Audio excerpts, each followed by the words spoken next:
Selamat pagi anak-anak, bagaimana kabarnya hari ini? Semoga selalu sehat, kuat, dan bahagia ya. Sebelum kita belajar bersama, mari kita berdoa. Berdoa mulai.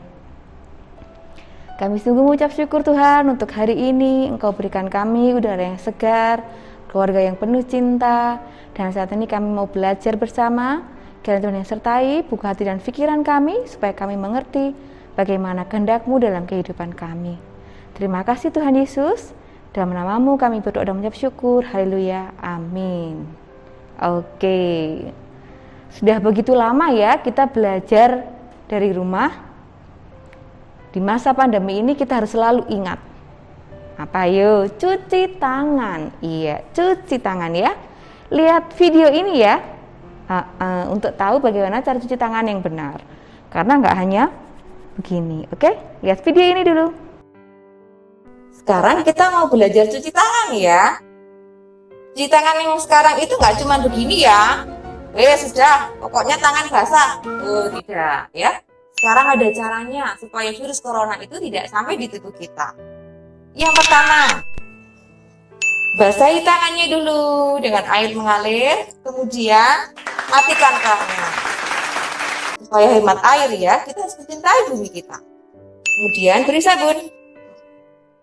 Terus kita gosok-gosokkan seperti ini. Yang pertama di sini. Yang kedua, punggung tangan. Ini ya, punggung tangan kanan dan kiri. Kemudian sela-sela jari kita di sini. Kemudian, nah ibu jari kita. Ibu jari juga harus yang kanan dan kiri ya. Kemudian, ujung jari. Begini. Seperti itu. Kemudian bilas. Bilas dengan air mengalir.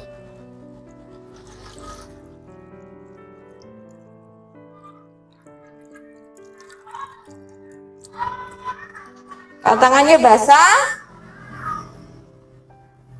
bisa kita keringkan dengan tisu ya.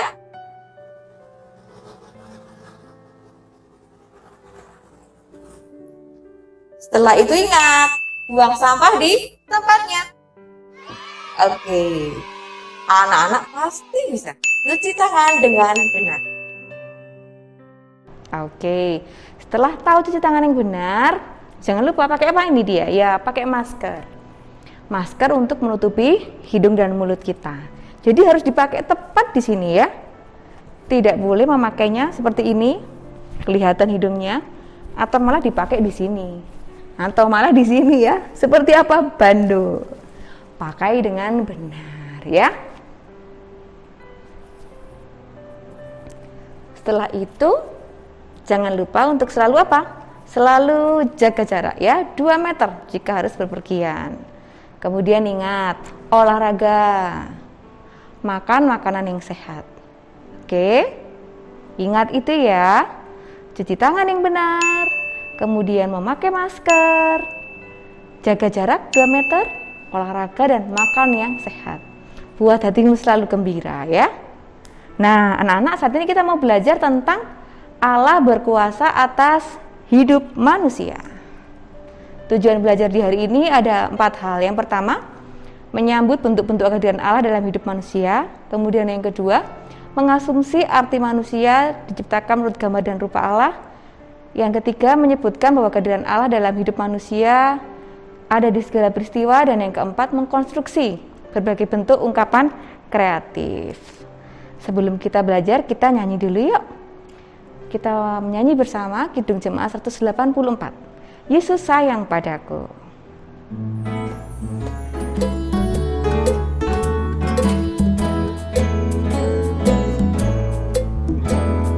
Yesus sayang padaku, Alkitab mengajarku, walau ku kecil lemah, aku ini miliknya. Yesus Tuhanku sayang padaku,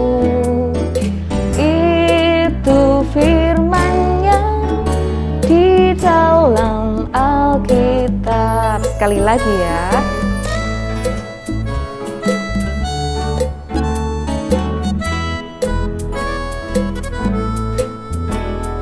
Yesus sayang padaku, Alkitab mengajarku, walau ku kecil lemah, aku ini miliknya.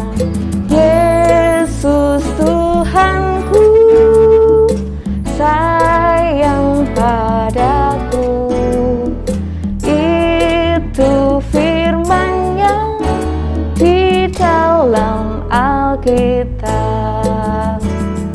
Yesus Tuhanku sayang padaku, itu firman-Nya di dalam Alkitab.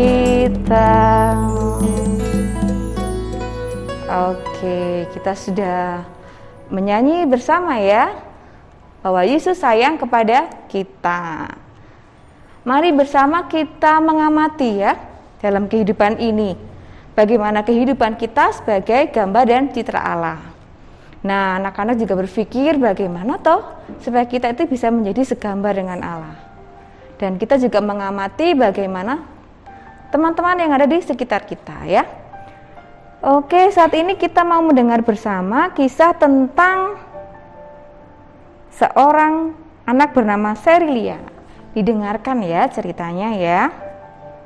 Serilia seorang anak perempuan yang manis dan pandai. Ia berumur 10 tahun. Ia memiliki kulit sawo matang dan rambut keriting yang sangat indah. Ibunya bercerita, sewaktu Serilia berumur 8 tahun, ia sangat membenci kulitnya yang berwarna sawo matang dan rambutnya yang keriting. Ia merasa tidak sama dengan Ingrid sepupunya yang berkulit putih dan berambut lurus.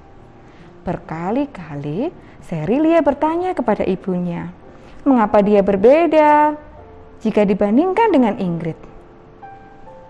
Sampai suatu ketika, ibunya bercerita ke tantenya, Tante Frista, tentang apa yang merisaukan hati Serilia. Tante Frista hanya menggeleng-gelengkan kepala dan berjanji akan berbicara kepada Serilia. Sabtu sore, Tante Frista berkunjung ke rumah Serilia. Serilia senang sekali, lalu menceritakan tentang teman-temannya dan sekolahnya. Akhirnya Tante Frista merasakan inilah kesempatan yang baik untuk menasehati Serilia tentang warna kulit dan rambutnya. Tante Frista menjelaskan bahwa dengan warna kulit dan rambutnya yang seperti itu membuat Serilia nampak berbeda dengan teman-temannya, bahkan dengan Ingrid sepupunya. Disinilah letak keunikan Serilia. Serilia mendapat penjelasan panjang tentang betapa kita harus bersyukur memiliki kulit dan rambut yang indah sebagai pemberian Tuhan. Serilia pun menyadari bahwa dia harus bersyukur karena memiliki warna kulit dan rambut yang seperti itu. Ayo, siapa di antara kalian anak-anak yang seperti Serilia tadi? Yang mengeluh dengan keadaan tubuhnya yang tidak disukai. Ayo, siapa? Kalau Serilia tadi kan sedih. Kenapa rambut keriting, rambutnya Ingrid lurus gitu ya. Kenapa kulitku warnanya sawo matang, sedangkan Ingrid putih gitu. Ada yang seperti itu? Ada yang sedih karena rambutnya lurus atau keriting? Kalau Bu Dina rambutnya lurus ya. Anak-anak bagaimana? Ada yang sedih hanya karena rambutnya? Atau ada yang sedih karena warna kulitnya? Mungkin ada yang sawo matang, ada yang hitam gitu, ada yang warnanya putih. Dan kalian gak suka? Atau kalian sedih, merasa gak suka dengan tinggi badan kalian? Yang lain tinggi dengan kalian pendek dan suka dihina oleh teman-temannya. Kalau kalian pernah dengar gak ada teman lain juga mengeluh mengenai hal itu? Mengeluh kalau mereka tidak suka dengan dirinya. mereka tidak cantik atau tidak ganteng begitu ya. Mereka kok pendek, kok rambutnya begini gitu. Atau kenapa mereka badannya gendut atau terlalu kurus, terlalu tinggi dan akhirnya dipanggil jerapah. Tuhan itu menciptakan kita begitu indah ya. Sekarang coba sebutkan bagian tubuh apa yang kalian sukai. Apa ayo? Bu Dina itu beda dengan yang lain ya. Satu hal yang beda, coba lihat. Bu Dina punya apa? Ini dia ya. Bu Dina punya tai lalat atau andeng-andeng. Dulu waktu Bu Dina kecil, tai lalat ini kecil sekali. Ternyata ketika semakin besar, andeng-andeng ini atau tai lalatnya juga semakin besar dan ada rambutnya di sini tumbuh ya. Tidak hanya satu, ada beberapa rambut di sini. Tapi Bu Dina suka dengan tai lalat ini. Kenapa? Karena nggak semua orang punya. Dan ini jadi identitas Bu Dina.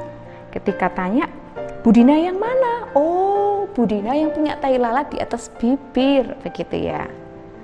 Bagaimana anak-anak? Catat ya, apa saja bagian tubuh yang kalian sukai. Bisa lihat di kaca. Sebutkan bagian tubuh apa yang paling kalian sukai ya.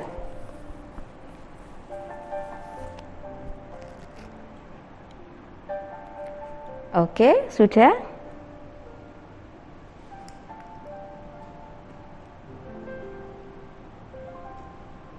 Nah, yang menjadi pertanyaan sekarang, anak-anak, apakah ketika kita sudah diciptakan seperti ini, begitu ya, itu berarti kita sudah segambar dengan Allah, begitu.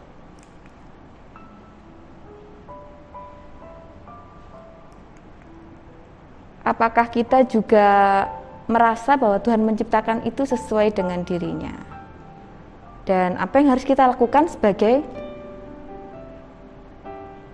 makhluk ciptaan Tuhan yang segambar dengan Allah? Manusia diciptakan pada hari keberapa? Ayo. Iya, pada hari ke-6. Tuhan menciptakannya begitu indah. Masih ingat ceritanya bagaimana? Kita mau baca Alkitab sama-sama ya. Kita mau lihat di Kejadian 1 ayat 26 hingga 27. Kejadian 1 ayat 26 sampai ke 27. Sudah dibaca? Dibuka Alkitabnya, Kejadian 1 ayat 26 sampai 27 ya. Berfirmanlah Allah, baiklah kita menjadikan manusia menurut gambar dan rupa kita, supaya mereka berkuasa atas ikan-ikan di laut dan burung-burung di udara, dan atas ternak, dan atas seluruh bumi, dan atas segala binatang melata yang merayap di bumi. Maka Allah menciptakan manusia itu menurut gambarnya. Menurut gambar Allah diciptakannya dia, laki-laki dan perempuan diciptakannya mereka, gitu ya. Nah, kita juga mau belajar bersama bagaimana Allah itu begitu berkuasa menciptakan manusia. Kita buka juga ya dalam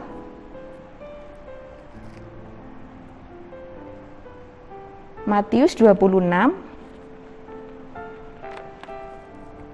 Ayo ingat enggak Matius di perjanjian mana, baru atau lama? Iya, kalau Matius itu perjanjian baru.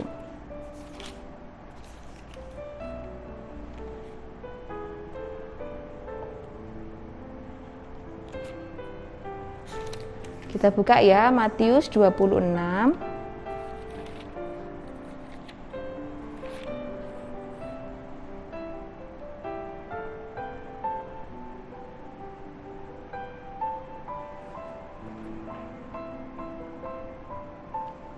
Oke, iya.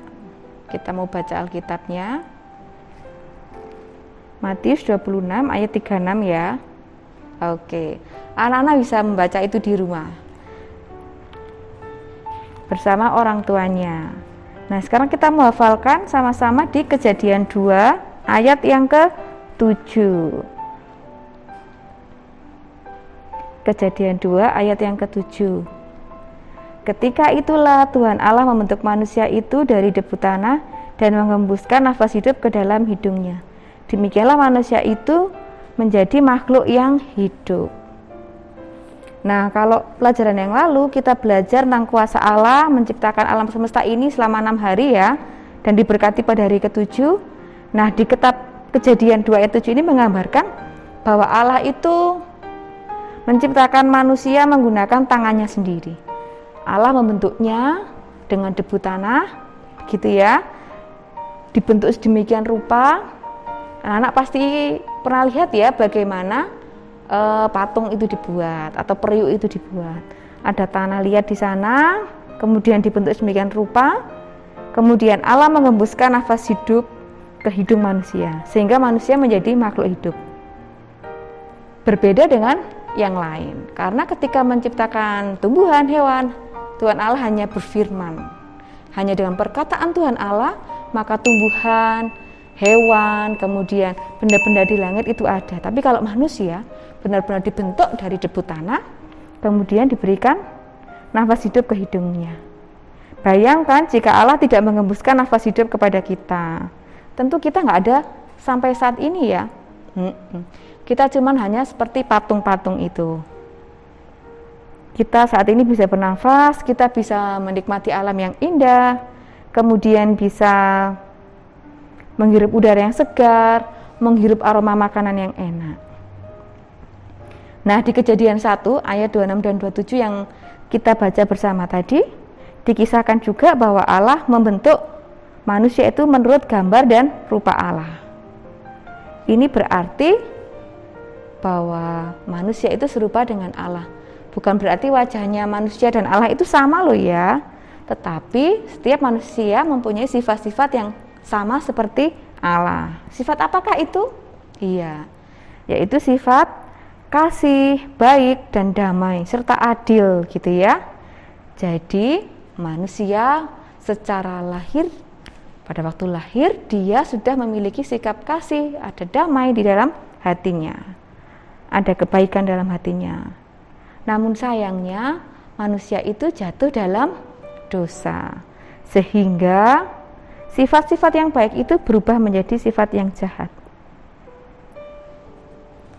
Nah, sekarang bisa kita bayangkan ya, bagaimana manusia itu sangat berharga di hadapan Allah.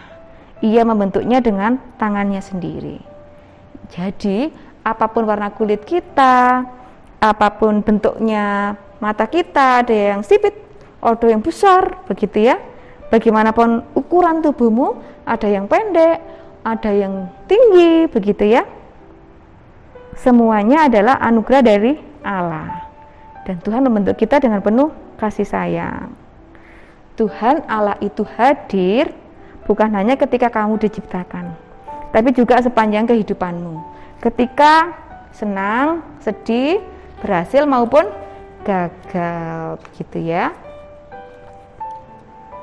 Coba sekarang anak-anak, Bu Dina pengen tahu kalau wajah senangnya seperti apa. Begini? Enggak. Wajah senang itu senyum, bahagia, gitu ya. Kalau wajah sedih, gitu ya. Tuhan Allah hadir, gitu ya. Ketika kalian merasa sedih, gitu, ataupun ketika kalian merasa bahagia, Tuhan Allah selalu hadir. Kalau Tuhan Allah membentuk kita sedemikian rupa, Dia juga akan melihara kehidupan kita.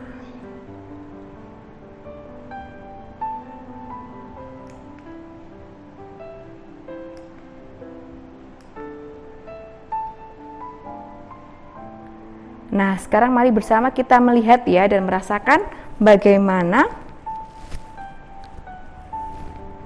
kuasa Allah itu ada dalam kehidupan kita. Yuk kita bisa bayangkan ketika ibu kita mengandung 9 bulan. Begitu ya, bisa bayangkan perut ibu itu besar gitu ya. Ibu kuat membawa kita dalam kandungan kemanapun dia pergi, begitu. Kemudian ketika proses melahirkan, semuanya juga berjalan dengan lancar. Dan semua orang menyambut kehadiran setiap bayi itu dengan penuh sukacita. Kemudian saat berulang tahun, gitu ya. Iya.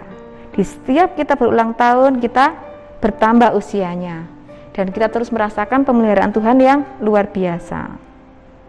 Ada lagi, ketika kita berhasil mendapatkan nilai yang bagus di sekolah. Sesudah belajar sungguh-sungguh, sudah berdoa dengan sungguh-sungguh, begitu ya. Kita juga mengerjakan soal dengan jujur dan baik. Tuhan memberikan kita kecerdasan, kepandaian. Nah, ketika kita gagal, bisa mendapat nilai jelek, atau ketika kita membuat sebuah karya, misalnya buat layang-layang dan nggak jadi gitu ya, kita berdoa dong sama Tuhan. Tuhan tolong beri kami kebijaksanaan, kepandaian, supaya kami bisa mengerjakan segala sesuatu ini dengan baik. Biar Tuhan yang berikan roh kerajinan buat kita ya, supaya kita itu selalu rajin. Bagaimana? Bisa kan kita merasakan pemeliharaan Tuhan dalam kehidupan kita? Ada yang di rumah punya adik bayi? Iya. Bisa kita rasakan bersama ya, bagaimana ribetnya kalau ada adik bayi di rumah ya. Dia nggak bisa ganti popoknya sendiri, butuh orang lain. Ada kakaknya yang siap bantu ya. Dia juga nggak bisa berkata, aku haus, aku lapar gitu. Dia bisanya menangis saja. Tapi bersyukur pemeliharaan Tuhan itu ada dalam keluarga yang penuh cinta. Jadi ketika adik bayinya nangis, dilihat, oh ini pengen minum, atau ini baru pipis harus diganti, begitu ya. Pemeliharaan Tuhan itu nyata. Nah, sekarang coba anak-anak ketika ulang tahun, apa yang terjadi ketika kalian ulang tahun? Ya, ada orang tua yang berikan kue tart, ada yang buatkan makanan, terus dimakan bersama. Tapi yang lebih penting dari itu semua adalah apa? Doa bersama dalam keluarga, mengucap syukur karena Tuhan menjaga kehidupan dan memelihara kehidupan kita, gitu ya. Oke, ada beberapa pertanyaan dari Bu Dina. Yang pertama, kira-kira mengapa ya Tuhan tuh kok menciptakan manusia itu dengan tangannya? Kenapa kok Tuhan tuh nggak menciptakan kayak Tuhan menciptakan harimau gitu ya? Jadilah di seluruh bumi ini hewan berkaki 4 gitu ya, Tling, langsung jadi. Tapi kenapa coba kalau manusia kok dibuat dari debu tanah, terus dibentuk sedemikian rupa, diberi nafas kehidupan? Kenapa? Yo, ada yang tahu? Ada yang tahu? Itu karena manusia sangat berharga. Kemudian pertanyaan yang kedua, menurut kalian apa yang dimaksud dengan gambar atau rupa Allah? Ya, apa? Kenapa? Maksudnya kita diciptakan Tuhan segambar rupa Allah? Kita memiliki sifat-sifat yang sama yang dimiliki oleh Allah, yaitu sifat apa aja? Kasih, baik, damai, dan adil. Oke. Sekarang, bagaimana sikap tanggung jawab terhadap manusia sebagai gambar dan rupa Allah? Tadi di kitab Kejadian diungkapkan bahwa manusia harus menjaga alam ciptaan ini dengan baik. Selain itu apalagi tanggung jawabnya manusia? Ya benar, kalian harus mempunyai sifat kasih.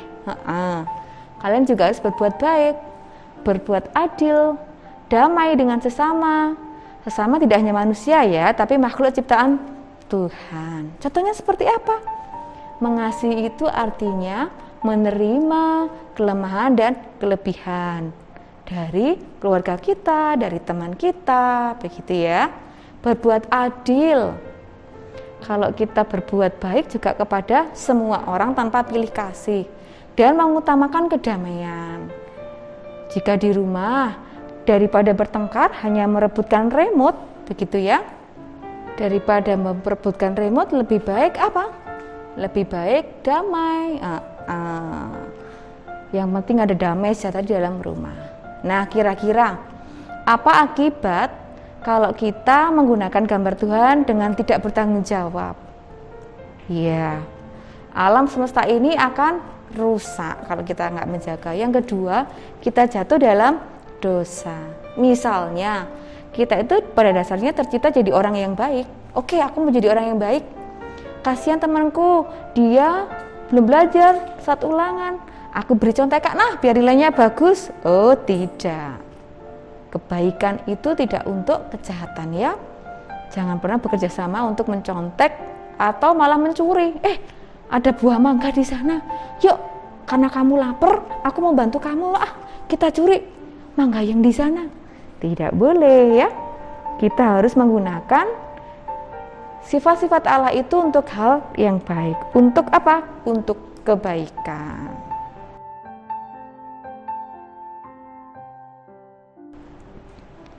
Yuk bersama kita merumuskan ya kesimpulan tentang kemahakuasaan Allah dalam diri manusia. Tuhan itu sebenarnya hadir dalam berbagai peristiwa ya, baik suka maupun duka, begitu ya. Yang kedua, gambar dan rupa Allah adalah bahwa manusia itu diciptakan mirip dengan Allah. Ingat, mirip ya, jadi tidak sama. Manusia mempunyai sifat yang sama dengan Allah. Itu sifat kasih, damai, adil.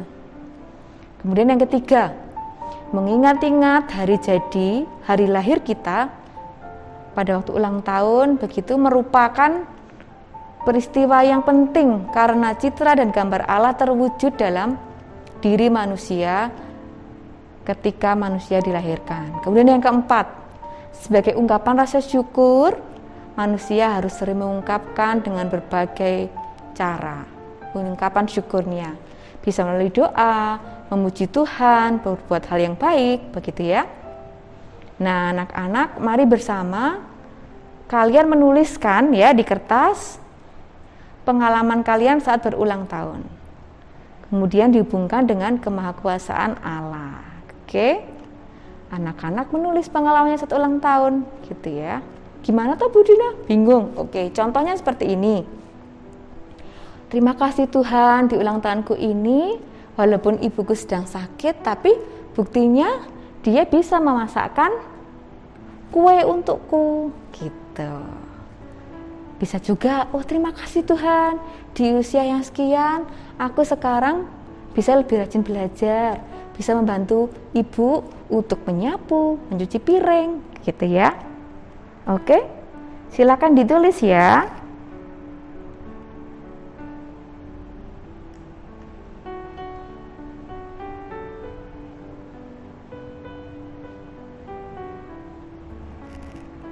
Sudah? Mari bersama sekarang kita memahami pemahaman yang baru bahwa kemahakuasaan Allah itu ada dalam setiap kehidupan kita ya. Dalam proses kelahiran kita, saat kita ulang tahun begitu ya, saat kita berhasil, saat kita gagal. Mari kita mengucap syukur pada Tuhan lewat doa. Tidak hanya dalam doa lo ya, tapi juga kalian harus janji kepada Tuhan. Terima kasih Tuhan, aku diberi kehidupan. Aku janji mau jadi anak yang lebih baik lagi. Gitu ya. Bisa juga kalian buat puisi atau kalian buat lagu, gitu ya. Gitu, ditulis lo ya. Kalau Bu Dina itu punya sebuah kisah yang sangat menakjubkan. Sebagai bentuk pemeliharaan. Bu Dina dulu pada waktu di usia 23 tahun melahirkan seorang bayi dengan berat 9,5 ons, tidak ada 1 kilo, di usianya yang 26 minggu. Nah, bayi yang 26 minggu itu dan beratnya hanya 9,5 ons, sekarang sudah menjadi anak dewasa yang pandai berusia 14 tahun. Begitu indahnya Tuhan menciptakan kita dan Tuhan menganggap kita semua berharga. Oke anak-anak, dicatat lo ya. Apa sih kisah kalian? Bu Dina tunggu ya. Pasti selain kisah Bu Dina, kisah anak-anak juga sungguh indah.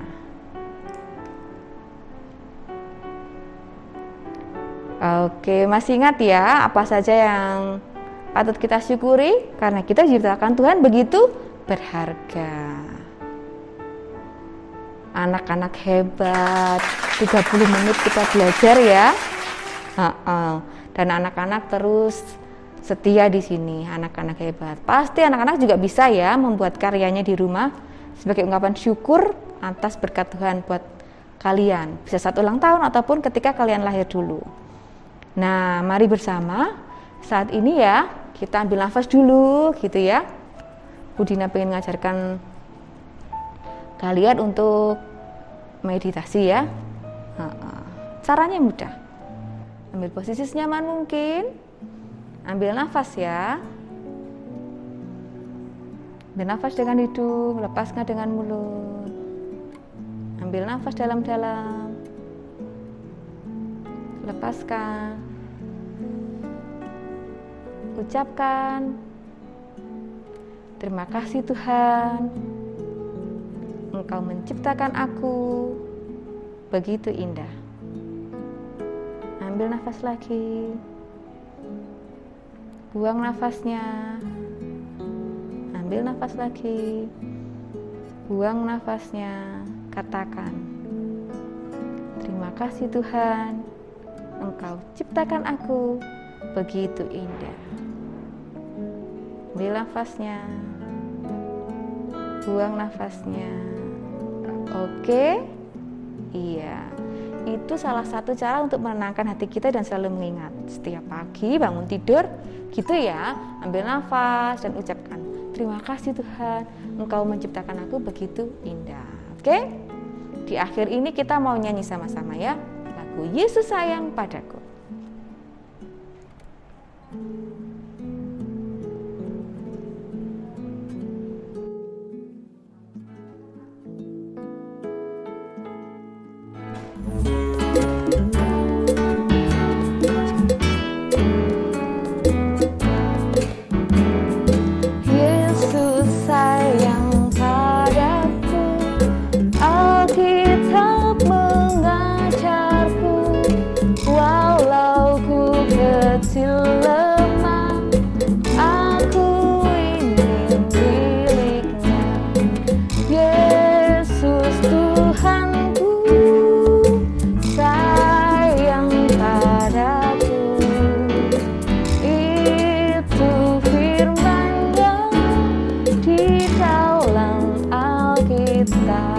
Ayo sekali lagi.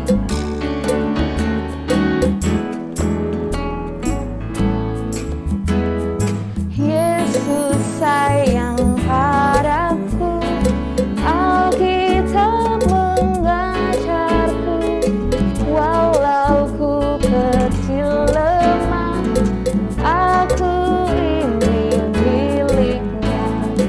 Yesus Tuhanku,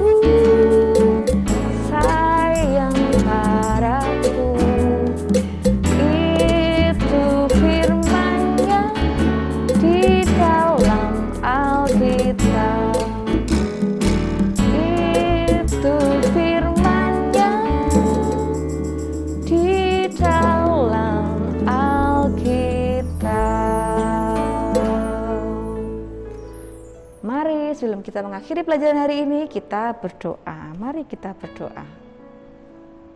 Terima kasih ya Tuhan Yesus, kami merasakan kuasa-Mu dalam kehidupan kami. Engkau selalu memelihara kehidupan kami, mulai kami dalam kandungan hingga kami saat ini. Mampukan kami Tuhan untuk boleh selalu seturut dan segambar dengan Engkau. Menjadi pribadi yang penuh kasih, penuh damai, adil, dan baik kepada semua orang, kepada keluarga, teman, dan juga tetangga kami. Terima kasih Tuhan Yesus. Kiranya Tuhan yang selalu memberkati dan memperlengkapi kami untuk boleh menjadi anak-anak yang seturut dengan kehendak-Mu. Dalam nama Tuhan Yesus Kristus kami berdoa dan mengucap syukur. Haleluya. Amin. Oke, sampai berjumpa di pembelajaran selanjutnya anak-anak. Dadah.